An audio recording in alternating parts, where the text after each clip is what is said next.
If you're going to coach individuals, you need to have a good understanding of your own strengths and weaknesses and values and beliefs. And a lot of self-reflection and feedback from your coach or from other leaders can make you more aware of how you impact others. My guest today is Nick Goldberg, the CEO and co-founder of Ezra.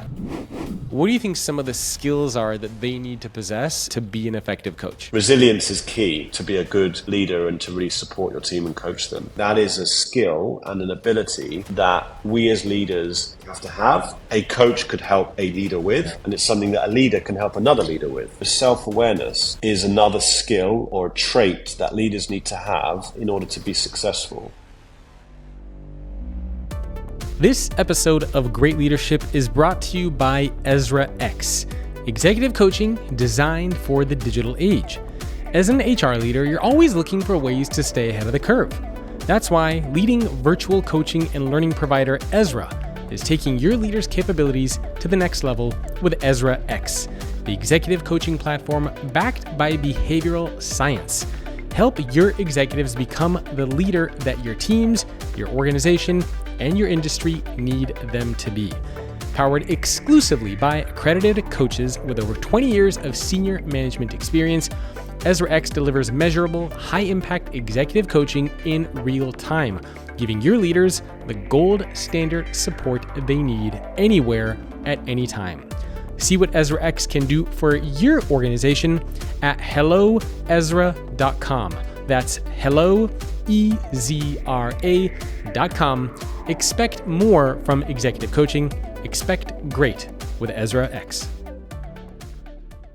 Hey everyone, welcome to another episode of Great Leadership. My guest today is Nick Goldberg, the CEO and co-founder of Ezra. Nick, thank you for joining me.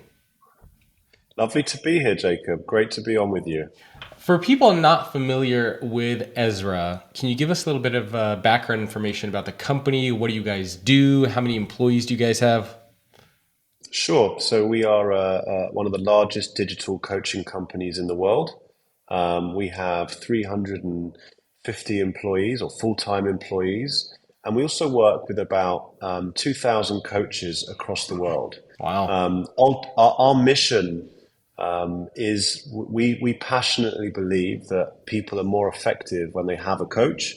And our birthday is actually next week. And 4 years ago, we decided that coaching should not only be given to the executive, and how do we make that more available for more people across the world? And quite simply, how do we democratize coaching?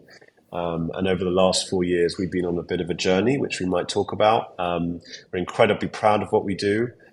We support people in over 100 countries, in 26 languages. And we're incredibly proud of the work we do every day. Well, I'm glad that you mentioned something that I've talked about a long time, which drives me nuts, is that oftentimes just leadership training and development, coaching, anything related to professional development and enhancement has usually only been reserved for leaders, right? People who've been at the company for a while, people who are in official leadership roles. But if you're an entry level or even oftentimes even a mid or junior level employee, you don't get any of that stuff. And so you don't get the coaching, the leadership training and development. And the question that I have always asked companies is, why wouldn't you want everybody inside of your organization to get that training, to get that coaching, and to get that development? It just doesn't make any sense. And I think it comes from this, the old school mentality that we used to have, right? Where the training is only going to be given to people who have earned it, only people who've, gotten their stripes, so to speak. So I love that you've democratized that and made that available to everybody inside the company. No, absolutely. And I've got to tell you, there was an interesting inflection point we had after a couple of years. So, our original mission, and still our mission, was to give this support to more people. And what's interesting, Jacob, you talk about, before we started Ezra, we interviewed about 50 CHROs all over the world. Wow. And we said to them, if money was no object, what would you do in training? And they said, well, if money was no object, we would give everyone a coach. And I asked them, well, why would you do that? Out of genuine curiosity. And they said, when somebody has a coach, it is truly personalized. Yeah. And the coach meets them where they are and supports them on their journey, in their context, in their space. And if we could do that for more people, we would. But put simply, it's just far too expensive. And this Yeah. is 4 years ago. So our mission, or as my co-founder Jack often says, our exam question was, how do we take this amazing group of coaches, and we had a benefit of being part of a kind of larger, more traditional coaching company at the time, and how do we scale that to more people, more affordably, and then finally, and again, to help these learning people in organizations, these chief learning officers, these chief HR officers, how do we measure it? Because Yeah. oftentimes companies will provide a lot of learning at scale, but will have no way of actually measuring whether it works or not. So, is one way to think about Ezra, is it just kind of a platform where employees can connect with coaches, kind of just like a marketplace? No. And we pride ourselves on not being a simple marketplace. In one respect, you could argue there's an element of that, but we started this business as a coaching company, Okay. not as a technology company. So we already had the benefit of 50 years experience of our parent, a company called Lee Hecht Harrison, Okay. who had all of these amazing coaches. And then put simply, our job was, again, taking that group, introducing technology that made it available. So whilst you're right, the user experience is, if I work at Microsoft or at Coca-Cola, I would get the opportunity to have an Ezra coach. I would go on there and then I would select, a little bit like Tinder, dare I say. I would look through a number of different profiles. I would watch a number of different videos about these coaches. And then based on my preference, I would be able to select a coach that's right for me. But where it differs slightly from a marketplace is that our clients, like Microsoft, for example, would say to us, at Microsoft, we need your coaches to understand our business. So Microsoft have their own, call it cadre of coaches that work on the Microsoft instance, if you like. So when Mary or Johnny at Microsoft meet a coach, they're meeting a coach with a real understanding of Microsoft, not just an ICF accredited coach. They actually understand the context, the world that they work in. And therefore, it's not just a simple, I go into a marketplace. I actually get to work with coaches that understand my business as well. Got it. Okay. So I'm curious to just kind of take a step back and just get your perspective on maybe leadership in general. Because at least one of the trends that I've seen over the past few years is that coaching is becoming more widely used, adopted, accepted. In the past, admitting to working with a coach, I think for a lot of people was viewed as a sign of weakness. It was kind of like admitting to having a therapist. And now more and more, it's becoming talked about, accepted, encouraged as not a sign of weakness or deficiency, but as a sign of learning, growth, development, improvement, and strength.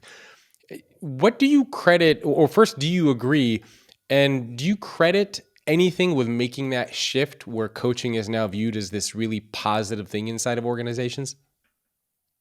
Yeah, I mean, firstly, I would say certainly, and again, because we work globally, I think that this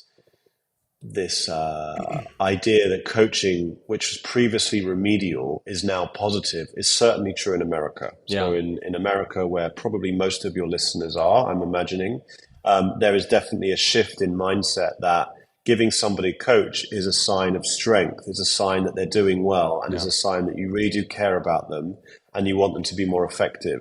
In other markets, particularly in Asia, it's still seen as remedial. It's still seen as something that there might be something wrong with this person and therefore we need to give them a coach. Yeah. But certainly in America, there is a real acceptance and actually proactive nature now to giving people this support. And you asked me about leadership, just at a high level. If you think today, even just post-pandemic, what leaders have to deal with in terms of, hybrid, in terms of the economic climate, the political climate, the attention war that you have to have from employees, it's a huge, on top of the previous VUCA world that people are often very familiar with. Yep. We're in a kind of new VUCA world now where things are even more complicated. And this idea of adaptive leadership is so incredibly important.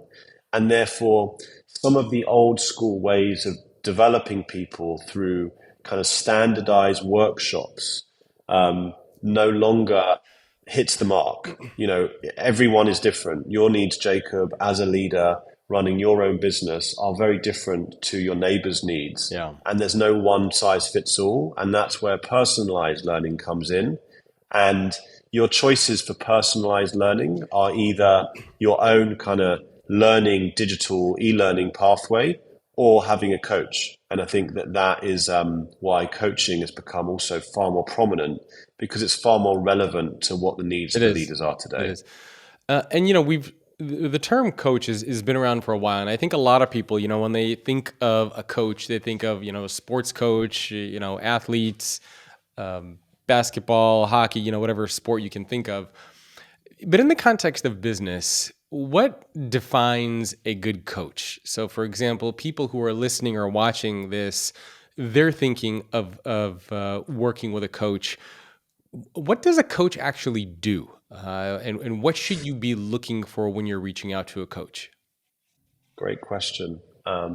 A coach, in the shortest, simplest description, helps you as an individual come to the solution yourself.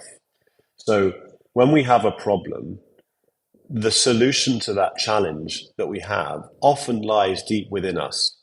And a coach is there to through something called Socratic questioning, which is very, very difficult to do. And it's a skill that takes years to perfect. It can be frustrating, of course. Very frustrating. And I actually did a podcast recently where I talked about my coaching session. I can share that more with you. Oh, yeah. Very frustrating. Often silences there, often questions that you don't want to get asked. But ultimately, those questions lead you to your own solution. And there's a lot of behavioral science that shows that when you come to the conclusions yourself and you rewire your brain literally into thinking in a different way, you're then far more likely to sustain that learning and adapt your style and lead in a different way to how you were previously before your coaching conversation. Versus being taught something on a chalkboard or on a webinar and then trying to absorb that and take that forward. It's interesting because that's actually very different than a sports coach, because a coach in sports will give you the play and they will tell you, go do this, go do that, here's what we're going to do. I mean, I'm sure there's a little bit of what do you think as players or as a player, but a lot of it is coaches mapping out the plays, analyzing things and telling the players what to do. Whereas it seems like in the business world, that's not a good approach.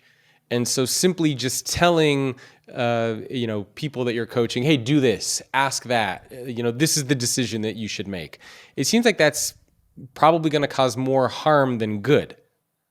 It's interesting. So I think, and again, we're doing a lot of work on this at the moment as we look to release our latest offering to the market.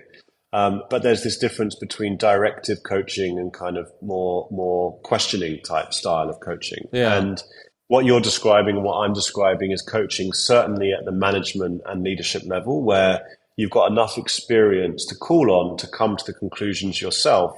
And by the way, if you take sports coaching, if a sports coach is working with the leading, I'm a big soccer fan, if a sports coach is coaching the top striker in the world, they're not telling that striker how to strike the ball more effectively. That striker knows by the time that they've become, Lionel Messi doesn't need to be told by his coach how to score a goal or pass a ball. What Lionel Messi's coach, I'm presuming, I don't know Lionel Messi's coach, but I imagine that Lionel Messi's coach would work with him, watching the videos and pausing that video and says, to beat that player, what could you have done differently?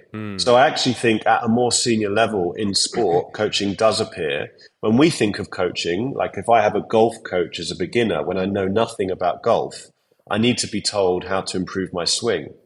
And when we think about actually a product that we're releasing to market at the end of this month, which is coaching and learning essentially for the most junior levels of organizations. Ezra, whilst we wanted to democratize coaching, still only hit probably the middle layer of an organization because of its price point. And we've worked over the last 2 years to develop a new solution, which is more of a development focused solution, far more directive than Ezra, that will actually start to teach, and a bit like coaching at more junior levels, some of the basic principles around particular topics to help people, but done in a personalized one-to-one way. So I think it really does flex between coaching at more junior levels to coaching at more senior levels, the amount of direction that you're prepared to give as a coach. Let's dive into that a little bit more as far as like the directed versus the Socratic, because I think that's very interesting for people who are looking to work with a coach and also leaders who are looking to coach their people, because that's also one of the big things that we keep hearing about is how does a leader act more like a coach? And even when I wrote my book, The Future Leader, I asked 140 CEOs, what are one of the most important skills that leaders need to have? And one of the ones that was identified was being able to coach your employees, helping them help make your employees more successful, even more successful than you are as the leader. And so I think this balance between directed versus Socratic coaching is very interesting. Would it be safe to say then, because I'm trying to figure out like how do you know when to use each one? So it seems like there's a place for directed coaching. And maybe that is more relevant in situations where the coach has either more experience or has proven something or has demonstrated competence in that area.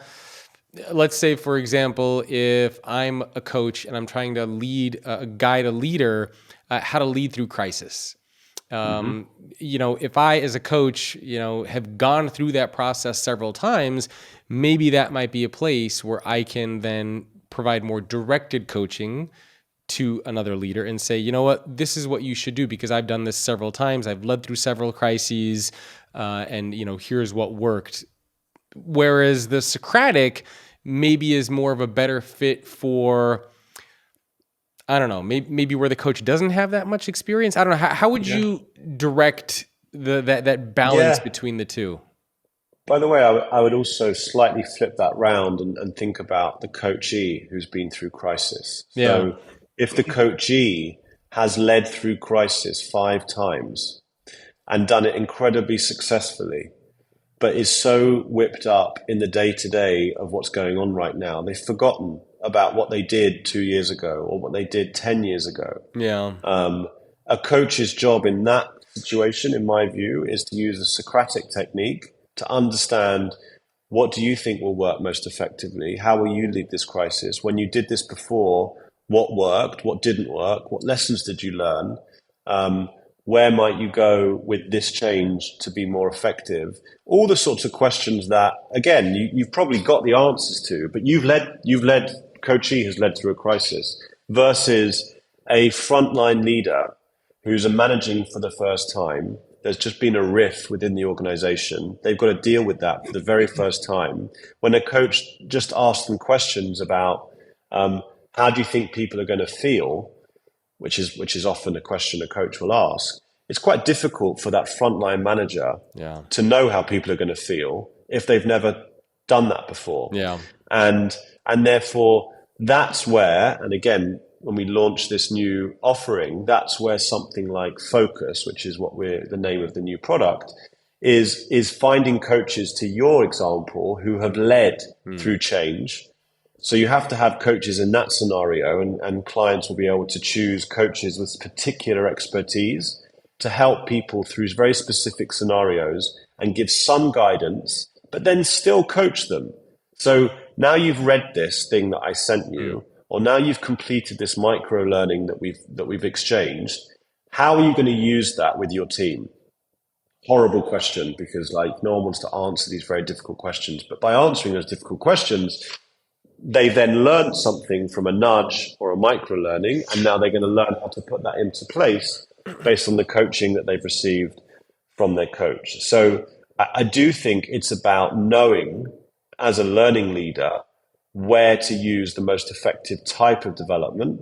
And as you get more senior and more experienced and understand the solution, to make it stick, the Socratic technique, which ultimately is coaching that we know in business, is the best way. Does that answer your question? Yeah, I mean, it seems like it's a little bit of kind of a blend of art and science. Like there's no kind of formula for when it should be directed and when it should be Socratic.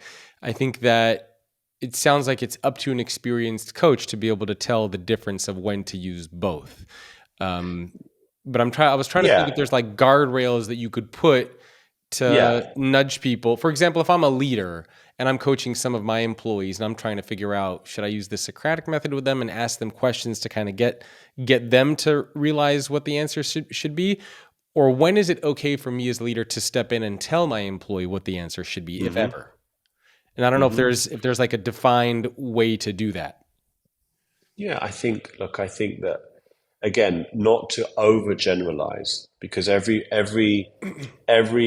everyone is different, and we're in a business. And one of the, I was talking to someone over the weekend about Ezra, and it's a tricky business because we have human beings delivering a service to human beings. We've built yes, we have a platform, but at the end of the day, our product, our human coaches, and our customers are one-to-one individuals, and there's so much nuance in what we do. But if I was to generalize, I would say that within an organization, as you Mm. progress through the different career moments that you have, and as you gather experience, you have more of the ability to be coached in the purest sense of the word than you do to be directed.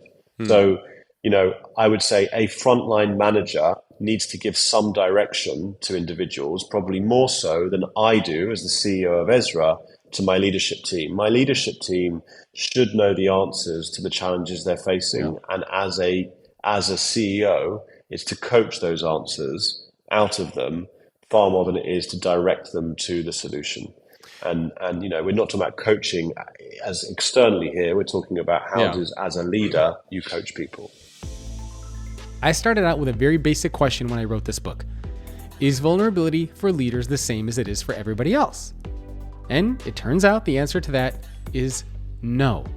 So how do the world's top leaders tap into vulnerability in the right way so that they can lead through change, unlock the potential of others, drive business performance, create trust? If you want to find out, pre-order your copy by going to leadwithvulnerability.com, and you'll get access to some really cool bonuses there as well. Again, that's leadwithvulnerability.com. Have you ever had anybody take your vulnerability and use it against you? I was able to build this trust and this vulnerability with these two folks that are directly, on my team. He took it a little too far to where over time I had to redraw the line. I fall into that category where the answer is yes. And unfortunately, that's part of life. It's corporate life. Someone's always out to get you. Well, we all have scars, and I think the important thing is that we need ointment on those scars to make sure that we keep going with it. So you mentioned you had a coaching session. I'd be curious to hear how that went. It's funny because there's so many books on coaching, and we'll kind of get to your coaching story in a little bit, but I know there's so many books on coaching. There's so many approaches. There's so many methodologies. It seems like everybody has their own kind of way of doing it. Is the outcome always the same though? The outcome is to get the person you're coaching to be able to do something that they previously weren't able to do, or to become a better version of themselves. Like that should always be the outcome, right? Is that the same regardless of what approach? Yeah, correct. The only nuance I would say is at Ezra, our coaching is really focused on improving their performance at work. Okay. Now we do understand that part of that is around their well-being, is around their personal circumstance, and of course that will form part of the coaching conversation.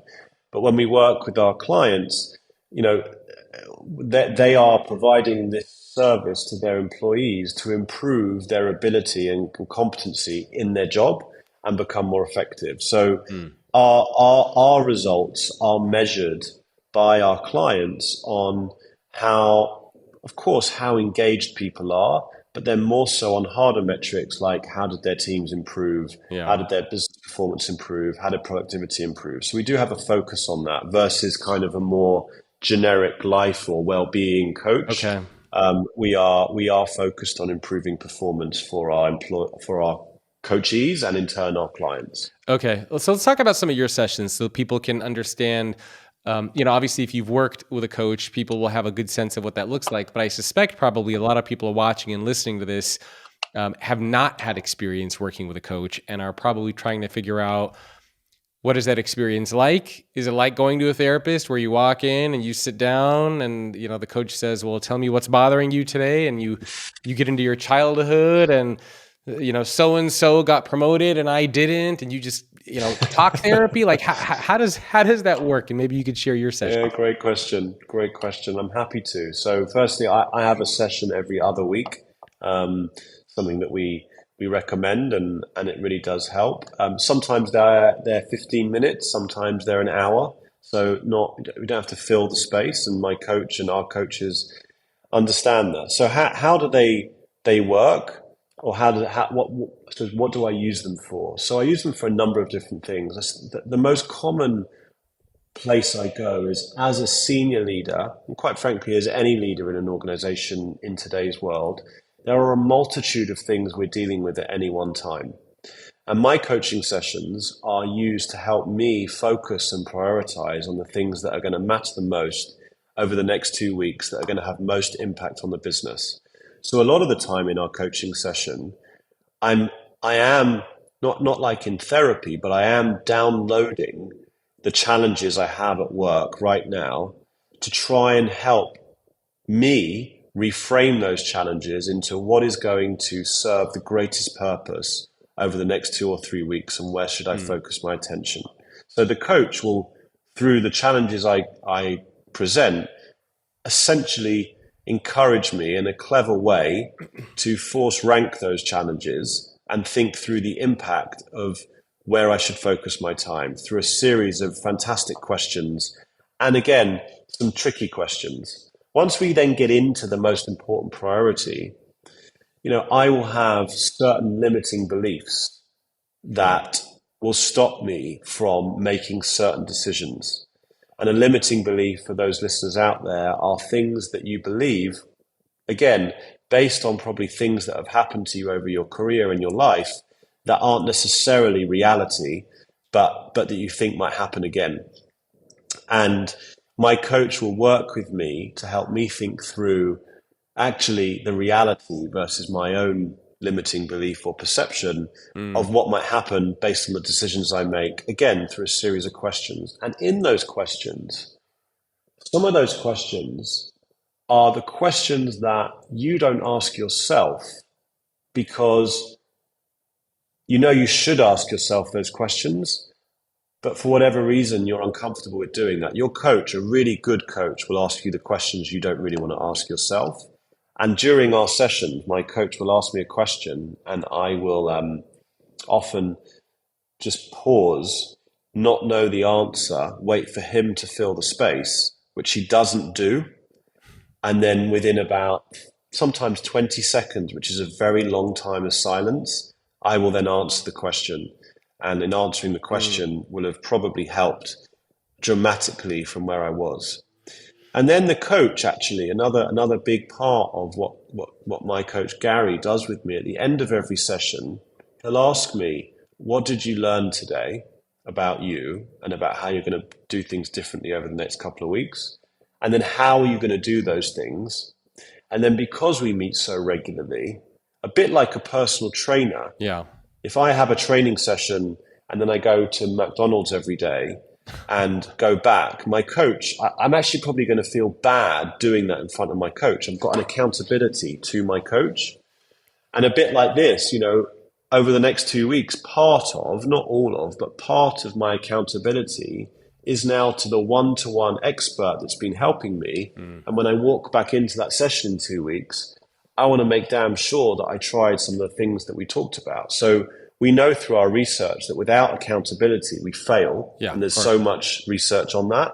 And a coach actually acts often as an accountability partner. So when you walk into a coaching session, so how does it start? Is it the coach will ask you, how's your day going? What are your challenges? And you kind of just jump into listing what those are, and then kind of prioritizing them? Yeah. So I think there's a difference between your first coaching session ever and then a coaching session you have once you have a relationship.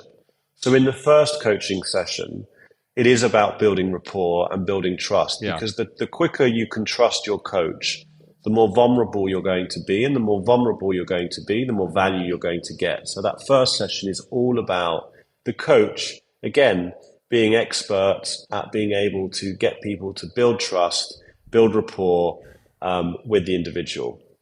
So assuming that that's happened, how does the session look? There are two ways. So either I walk in, so 4 weeks ago, we had wouldn't call it a crisis, but we had things going on in the business, a lot going on in one given time, and I really needed a session. And again, the beauty of Ezra is you can click 3 buttons and probably book a session within 48 hours with your coach. Okay. So that session was about me walking in saying, this is going on in the business. We're thinking about this globally. I'm really torn between making these decisions. I need your help to help me think through the best way of handling this. That's a common coaching scenario, and then we will spend half an hour working that through, and I'll come out of the call with clarity and confidence going into the decision I'm about to make. The other type of coaching session is, if I haven't had one for a few weeks, so Nick, last time we spoke all about your challenges with hybrid, your challenges with growth, and your challenges with profitability, all of the normal stuff a CEO has to deal with. How are those going? Where are you with that? Okay. And again, coaches build a relationship with you. It's the same coach that you have throughout this process. So they know that Nick's challenges were this, and how are we going to handle those, and what's he done differently since. So there's a chronology to the coaching sessions. So I'm curious in terms of the questions. So making a strategic business decision, like you said, that was one of the examples. What are the types of questions a coach, obviously that your coach asks you, or that a coach should be asking to help you kind of get clarity around a decision? And I'm guessing this could be for a strategic business decision. It could be for a personnel decision. It could be, making an investment.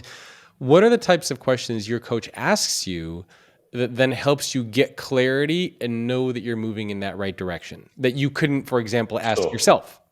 Sure. I'll give you a couple of examples. So let's say we're making a big strategic hire or strategic change in the business. Firstly, a coach, and I'm thinking between choice A or choice B.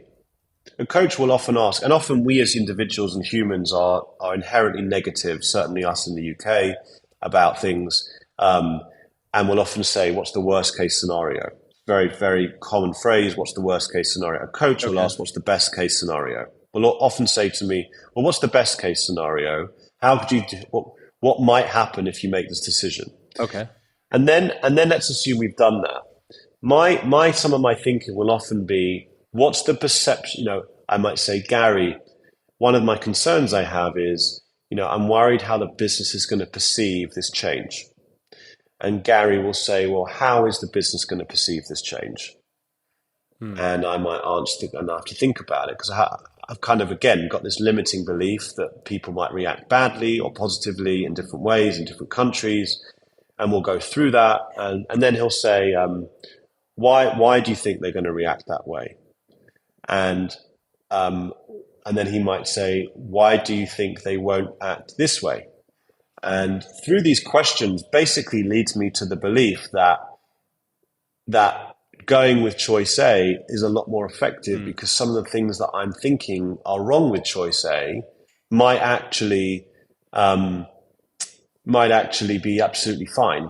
It's just come from a negative space that I've got my head into, or that another colleague has mentioned. When I think about it with clarity, which is what Gary will help me do, it certainly becomes a lot more effective.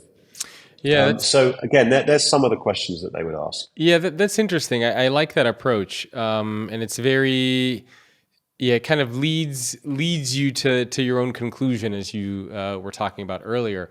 But what happens if you do that and you make the wrong choice? So you go through a coaching session, you make a strategic business decision, it ends up being the wrong one. Then you go back to Gary and say, Gary, what the hell? We did a session. You asked me some questions. I thought I was going in the right direction. I made a mistake. You're an idiot. I don't want your coaching anymore. Like what, I mean? Like what happens if you make the wrong choice after these sessions? Because there's no guarantee that, just because Gary's asking you questions, you're going to, make the best choice.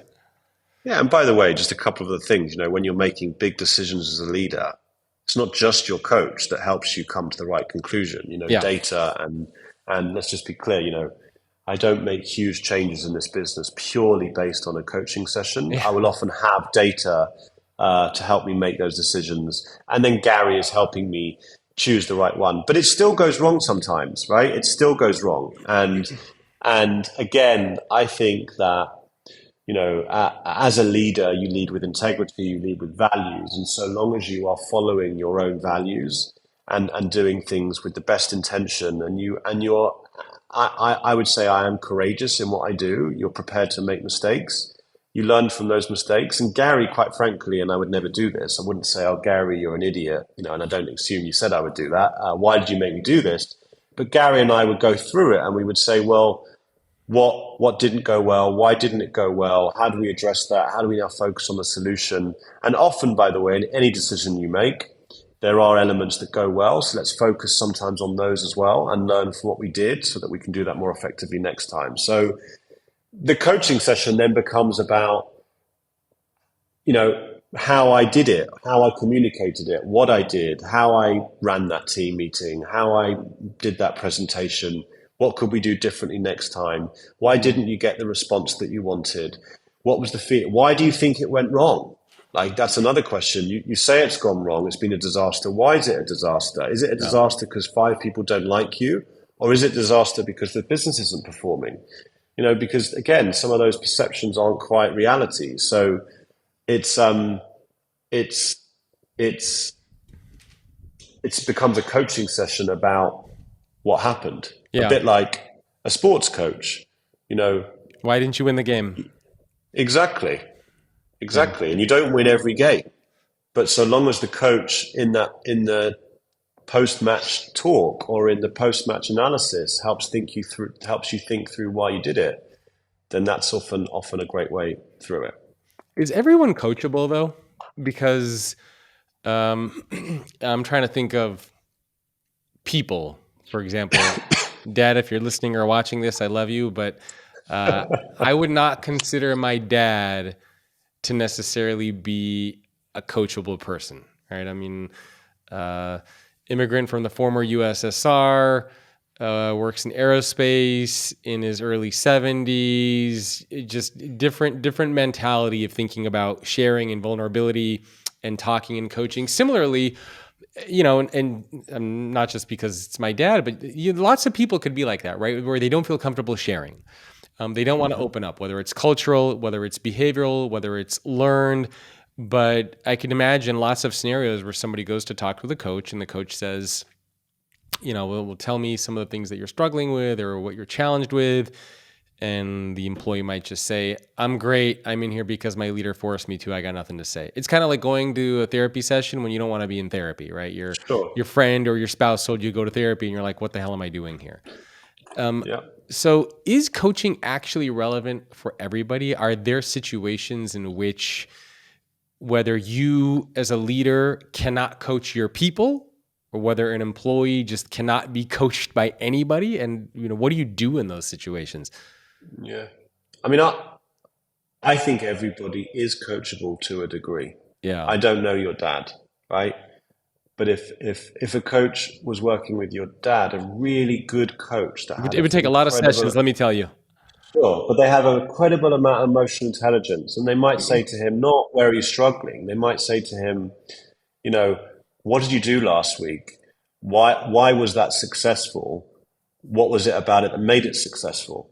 And you just purely focus. And by the way, we learn so much more. There's this myth around failure versus fate. We learn more from our mistakes, and there's this like Silicon Valley kind of mantra about the mistake of the month. Whilst there is an element of truth to making mistakes helps you learn, we also know from a lot of research that we've done that we learn far more from our successes than we do from our failures. So with someone like your dad, and again, I don't know your dad, and again, he might just not want to talk to anybody, which is challenging. But if we could establish some rapport to understand as an immigrant how he made a life for himself and what he did to create that life for you and your siblings and your family, there might be some nuggets in there that he has, that behaviorally he's done, that he might then take forward into other scenarios. So he might not be as coachable as everybody else, but there are still some things that people can be coached through. And on Ezra, interestingly, you know, we coach about 15,000 people a month. Wow. And we very rarely have people who just don't engage. We have people, we struggle at times, the initial engagement, but once someone started their program and they've seen the value and they've seen it's not therapy and they've seen it's a genuine one-to-one development session that really helps you become more effective at work, then people open up. And then obviously you see, interestingly, over the course of time on our program, sessions become more regular. And at the end of a program, in the last month, people are meeting more regularly than they did in the first month, which again, compared to a lot of training programs where things tail off over time, in coaching, it actually increases over time because it becomes more effective the better relationship you have with your coach. You mentioned also something a few minutes ago, which is vulnerability, and I'm glad you mentioned that. So I have a new book that's coming out October of this year called Leading with Vulnerability. So I talk about that in a lot of detail. And it's interesting that you mentioned that in coaching too, because to me, it seems like to be able to be coached means that you need to be able to display some vulnerability. And if you don't display that, it becomes very hard to coach. And this is kind of why I mentioned my dad, because my dad is the opposite of anything vulnerable related. And again, Dad, if you're listening or watching, I love you, but let's be honest, it's true. Right? So he's the complete opposite of vulnerability. And so that's kind of, I guess what I was alluding to is if you are trying to coach somebody who's not willing to be vulnerable, talk about mistakes, failures, receive compliments in a genuine way, it becomes very, very hard to coach them.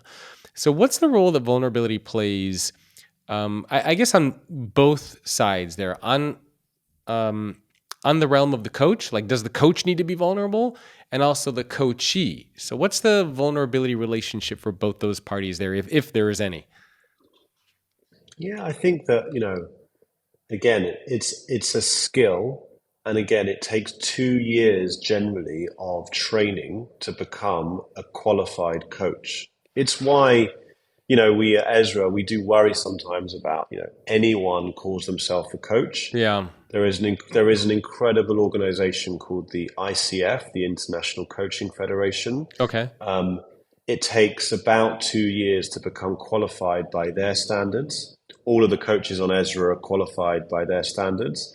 And through that training, there is a lot of work done around this topic of vulnerability and being able to have the skill to make people feel comfortable. And of course, not everybody is going to share, even on their 15th session, their deepest, darkest, most vulnerable moments.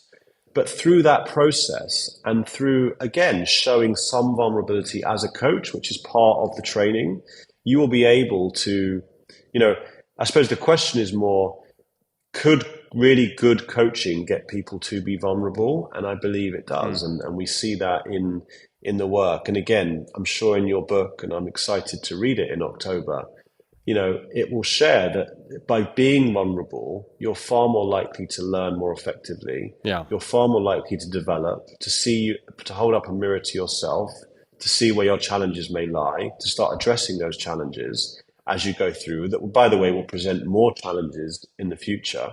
And that is the role of a coach in a relationship with a coach to help you through that.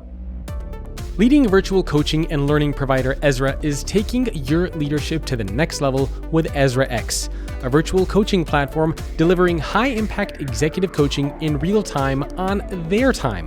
Powered exclusively by world-class coaches with over 20 years of senior management experience, EZRAx delivers the gold standard support your leaders deserve in the moments they need it most. See what EZRAx can do for your leaders at helloezra.com. That's helloezra.com. Yeah, and you're right. There's going to be a lot in there. I'm not going to spoil that yet, but yes, there will be a lot of that in the book. I think it's a huge asset for leaders inside of organizations. What makes an effective coach? Like, if you're a leader and you're trying to coach your people, for example, what are the important skills that you as a leader need to possess? And I suppose in this context, I'm mainly thinking of what we traditionally think of as soft skills, because a lot of our conversation has really been focused on the coachee. But there's also, if you're a leader trying to coach your people, there are leaders who can make great coaches and leaders who can also make bad coaches. I would imagine just one thing off the top of my mind is if you're a leader and you don't have patience, for example, and you're very commanding control, it's going to be very hard for you to be an effective coach of your people. And so, it's not going to make sense for you to coach your employees because, again, you'll probably do more harm than you would good. So for all the leaders out there who are thinking, how can I be a more effective coach for my people? What do you think some of the skills are that they need to possess to be an effective coach? Yeah, so I'd maybe call out four skills. And the first one actually is, it's not patience, but it helps with patience, and that is resilience. Okay. In today's world, there is so much stress. Often at times, particularly in large organizations, when people, again, are fully remote, this has become more and more apparent. Someone's calendar has, starting at 8:30 through to 5:30, meetings back to back to back to back to back. And if you come out of a meeting that has rocked you for one reason or another, and you walk into another meeting where one of your employees needs some support, your ability to manage that stress, remain composed, be patient, will inspire confidence and maintain focus and really help the individual find the opportunities through some adverse times. And I think that resilience that you can have as you go through your day or your week or your month or your year. And by the way, my team listening to this will tell me that oftentimes I'm not the finished article. So, I try as hard as I can to remain that composure throughout my day, throughout my week, especially when you're traveling and the more senior you become and the global nature of your role and the tiredness kicks in.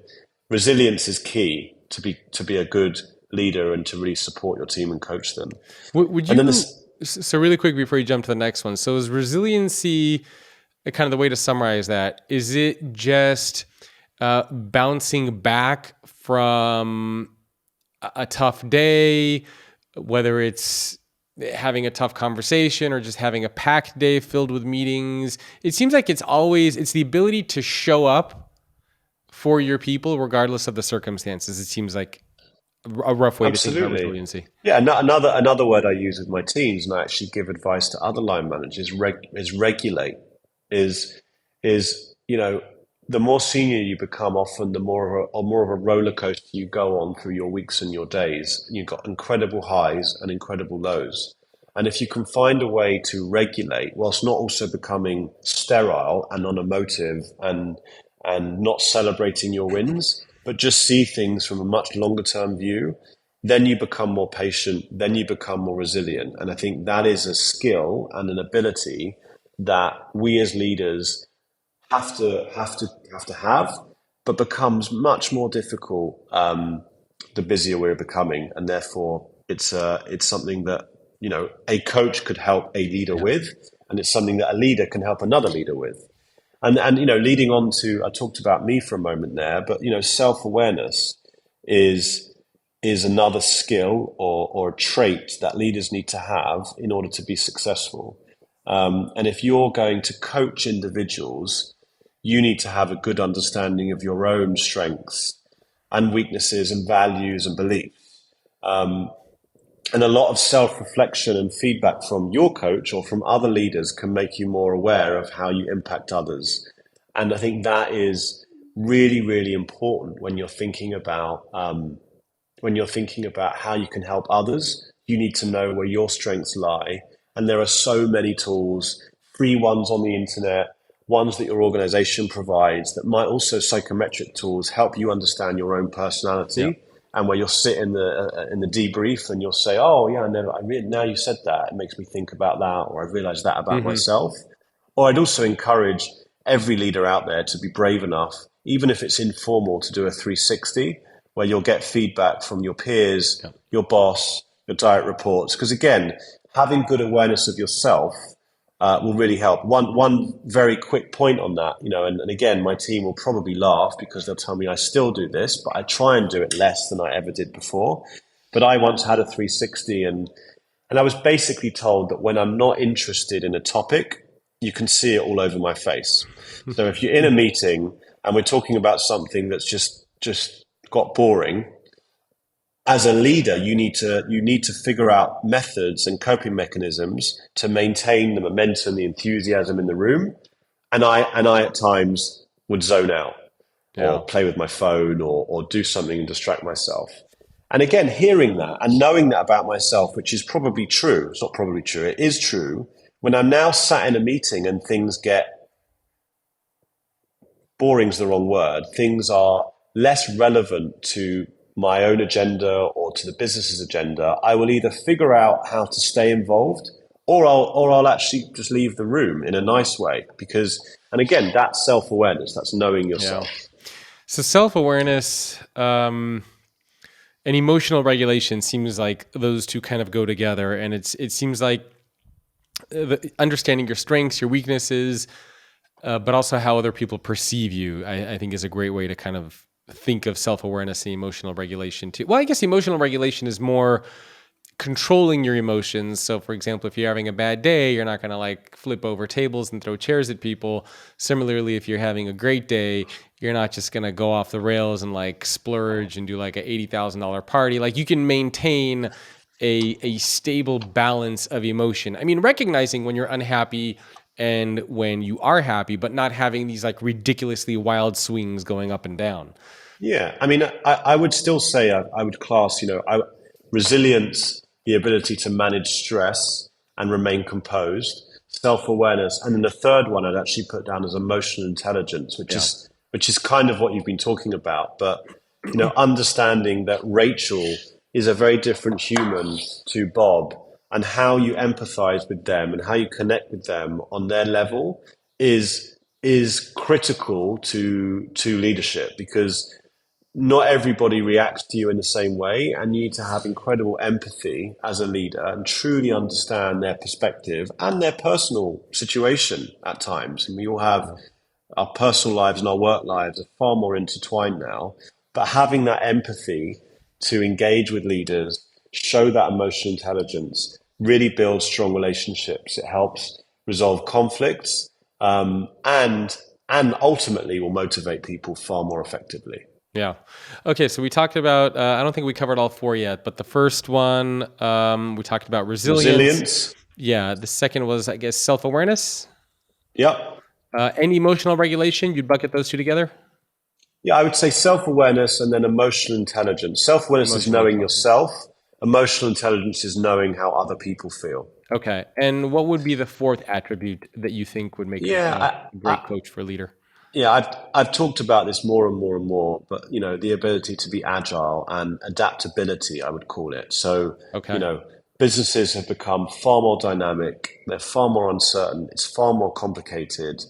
You need to be adaptable to change and flexible. And if budgets move, or if businesses change direction, or if there's a reaction to the market to release a new product, you have to have the agility to do that. The world is changing daily, and the strategy that you create on Jan 1 may not be relevant on September the 1st, and you need to be adaptable to that. And as a leader, you need to show that you're adaptable so that your team can be adaptable too.